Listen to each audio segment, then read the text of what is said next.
Hi everybody, I'm Dr. Jen, and I'm here again talking about goals and expectations.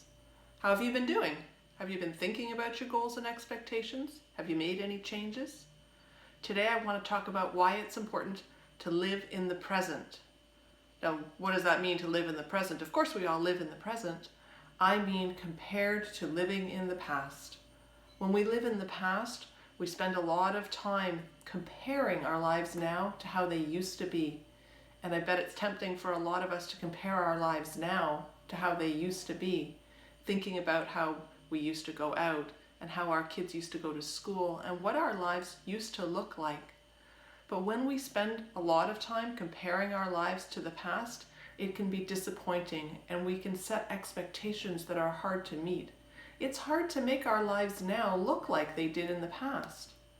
So what would happen if we tried to live in the present?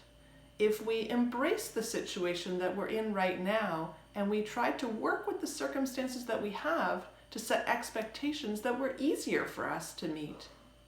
What would that look like?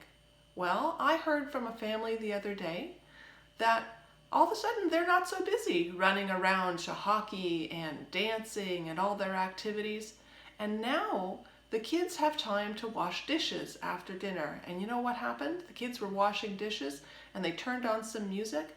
And now they have a new family tradition, washing the dishes with a dance party in the kitchen.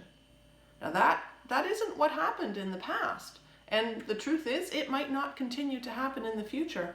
But it's a pretty fun tradition for right now, and the family's being successful at socializing and being together and having fun. If you think about your life right now, are there opportunities in this situation that we have right now to be successful, to do something new? It doesn't matter if you did it before. What if there's something new that you can be doing right now and feel successful about it? Is there a skill that you didn't have time to work on? Or that your child didn't have time to work on? A family told me that their child is learning to tie their shoelaces, which was a skill they never had time to work on before. Or another child is learning to ride their bike, which is something they weren't really interested in doing before because they were busy doing other things. Maybe you're working from home now and all of a sudden, for the first time ever, you have time to have lunch with your kids. Now that might not happen again in the future, but living in the now means taking advantage of the opportunity that you have in the moment. It's like waking up in the morning and pretending that this is the way it's always been. What are the things I have as opportunities, and how can I take advantage of them? How can I live my best life right now? Living in the now helps us set realistic expectations, and it helps us set expectations that we can be successful at. And that's what we're trying to do. Thanks again for joining us today. Don't forget to check out the blog on the CTN website. We're going to keep posting those right through the summer.